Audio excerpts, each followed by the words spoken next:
საქართველოს პროკურატურამ კოლცენტრების მორიგი მასშტაბური დანაშაული გამოავლინა და ორგანიზებული ჯგუფის მიერ ჩადენილი თაღლითობის და ფულის გათეთრების ბრალდებით სისხლისამართლებრივი დევნა დაიწყო 10 პირის მიმართ. ბრალდება დაუსწრებლად წარედგინებად მიმავალში მყოფ საქართველოს ყოფილ გენერალურ პროკურორს ოთარ ფარცხალაძეს და მისი დანაშაულებრივი ჯგუფის წევრებს დავით მიქაძეს, ირაკლი სეხნიაშვილს და მიხეილ ჩოხელს.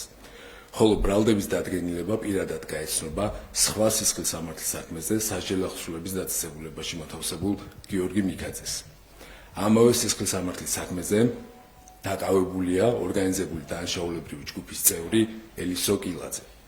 ბრალდების დადგენილება ასევე წარედგინება ჯგუფის სხვა წევრებს გივი ჭიბლაძეს, ბენ ანორს, თორნიკე ჯანელიძეს და გიორგი კამლაძეს, რომლებმაც ქმედითად ითანამშრომლეს გამოძიებასთან და არა მხოლოდ აღიარეს ჩადენილი დანაშაული, არამედ არსებითად შეუწყეს ხელი ტრანსნაციონალური დანაშაულის გახსნას. საზოგადოებას შევახსენებთ, რომ როგორც წინა პერიოდში ჩატარებულ ბრიფინგზეც განვაცხადეთ, 2020-2023 წლებში მიუხედავად ამ მიმართულებით სახელმწიფოს მიერ დეკლარირებული სამართლებრივი ბრძოლისა, ქვეყანაში მაინც არსებობდა რამდენიმე ათეული თაღლითური კოლცენტრი. მოწმეთა ჩვენებებით, აღნიშნული კოლცენტრების დიდი უმრავლესობა ეკუთვნოდა პირთა ჯგუფს, რომლებიც მიღებული შემოსავლებიდან სხვადასხვა ოპოზიციურ მედია საშუალებას აფინანსებდა. ხოლო კოლცენტრების შედარებით მცირე ნაწილის მფარველობას გრიგოლ ლილუაშვილი და ოთარ ფარცხალაძე მათი უახლოესი გარემოცვის წევრების მეშვეობით ახორციელებდნენ. მოცემულ საქმეზე საქართველოს პროკურატურის და ფინანსთა სამინისტროს საგამოძიებო სამსახურის მიერ ერთობლივად ჩატარებული გამოძიებით დადგენილია, რომ 2020-2023 წლებში საქართველოში ოთარ ფარცხალაძის მფარველობით ფუნქციონირებდა შეთანხმებულად მოქმედი სტრუქტურული ფორმის მქონე ორგანიზებული დანაშაულებრივი ჯგუფი, რომლის მიზანს მატერიალური სარგებლის უკანონოდ მიღება და შემდგომში ფულის გათეთრება წარმოადგენდა. ორგანიზებული ჯგუფის წევრებმა საქართველოში დააფუძნეს რამდენიმე იურიდიული პირი, რომელთა ბაზაზეც თბილისში სხვადასხვა ლოკაციებზე მოაწყვეს თაღლითური კოლცენტრები რუსულენოვანი, ინგლისურენოვანი და გერმანულენოვანი განყოფილებებით. კოლცენტრების ოპერატორები ხელმძღვანელი პირების მითითებისამებრ მომხმარებლებს იზიდავდნენ ყალბ სავაჭრო პლატფორმებზე, მომგებიანი ინვესტიციის განხორციელების დაპირებით ახდენდნენ ვაჭრობაში ჩართვას და მომხმარებლების ინვესტირებული დიდი ოდენობით თანხების თუ კრიპტოვალუტის მოტყუებით დაუფლებას, ხოლო შემდგომში უკანონო აქტივობის განთავსებას, დანაწევრებას და ინტეგრაციას. ორგანიზებული ჯგუფის წევრთა ფუნქციები მოიცავდა დანაშაულებრივი კოლცენტრების გამართული საქმიანობის და ფუნქციონირების უზრუნველყოფას, კოლცენტრის უკანონო საქმიანობის სამართალდამცავებისგან და სხვა კონკურენტი ორგანიზაციებისგან დაცვა მფარველობას, გამოაშკარავების შემთხვევაში საინფორმაციო მხარდაჭერას და საჭიროებისა მიხედვით ეგრეთ წოდებული დაუმორჩილებელი კონკურენტების საქმიანობის გამჟღავნების უზრუნველყოფას. კერძოდ, გივი ჭიბლაძე, ბენ ანორი, თორნიკე ჯანელიძე და გიორგი კამლაძე უზრუნველყოფდნენ კოლცენტრის გამართულ ფუნქციონირებას, იღებდნენ გადაწყვეტილებებს კოლცენტრის გაფართოების ან ადგილმდებარეობის ცვლილებასთან დაკავშირებით, ახორციელებდნენ საქმიან პროცესზე აქტიურ ზედამხედველობას, შემოსავების და ხარჯების აღრიცხვას, ხელფასების და ბონუსების გაცემას, ასევე პარტნიორებისა და მფარველებისათვის გასანაწილებელი თანხების კალკულაციას და განაწილებას.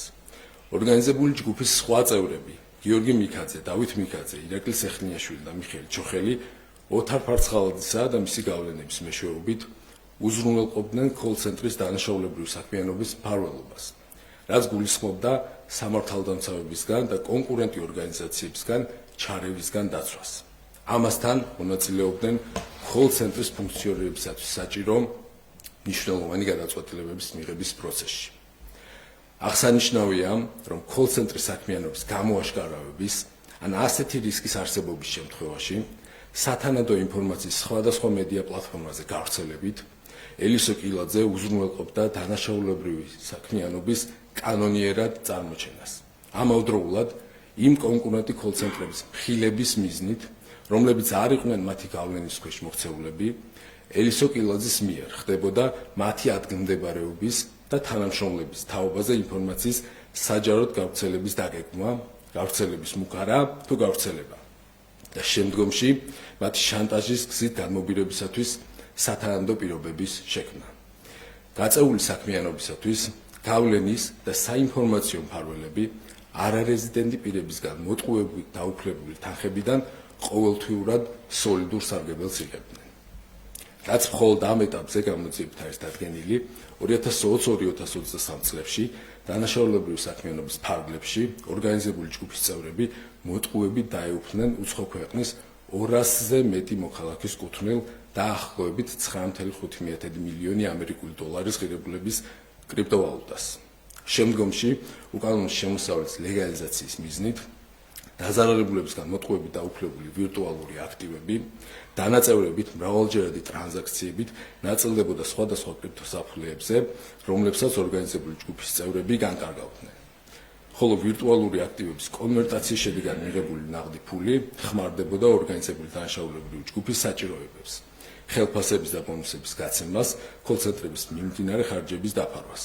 ასევე დანაშაულებრივი საქმიანობის ფარგლებში აკუმულირებული სახსრები ჯგუფის წევრების მიერ, როგორც თითქოს და კანონიერი გზით მიღებული შემოსავალი მიმართული იქნა უძრავ-მოძრავი ქონებების შესაძენად. ოთარ ფარცხალაძის, გიორგი მიქაძის, დავით მიქაძის, ირაკლი სეხნიაშვილის, მიხეილ ჩოხელის, ელისო კილაძის, გივი ჯიბლაძის, ბენ ანორის, თორნიკე ჯანელიძის და გიორგი კამლაძის მიმართ საქართველოს სისხლის სამართლის კოდექსის 180 და 194 მუხლებით გამოტანილი ბრალდება საჯელის სახე და ზომად 9-დან 12 წლამდე თავისუფლების აღკვეთას ითვალისწინებს. საქართველოს პროკურატურა ელისო კილაძის, გიორგი მიქაძის და მიმალვაში მყოფი ბრალდებულების, ოთარ ფარცხალაძის, დავით მიქაძის, ირაკლი სეხნიაშვილის და მიხეილ ჩოხელის მიმართ პატიმრობის შეფარდების. ხოლო გამოძიებასთან თანამშრომლობის ხარისხის გათვალისწინებით გივი ჯიბლაძის, ბენ ანონის, თორნიკე ჯანელიძის და გიორგი კამლაძის მიმართ გირაოს შეფარდების მოთხოვნით სასამართლოს კანონით დადგენილ ვადაში იმართავს. საქმეზე გამოძიება და საერთაშორისო თანამშრომლობა გრძელდება დანაშაულში ჩართული სხვა პირების, სხვა დაზარალებულთა ვინაობების დადგენის და შესაბამისი ახალი მტკიცებულებების მოპოვების მიზნით.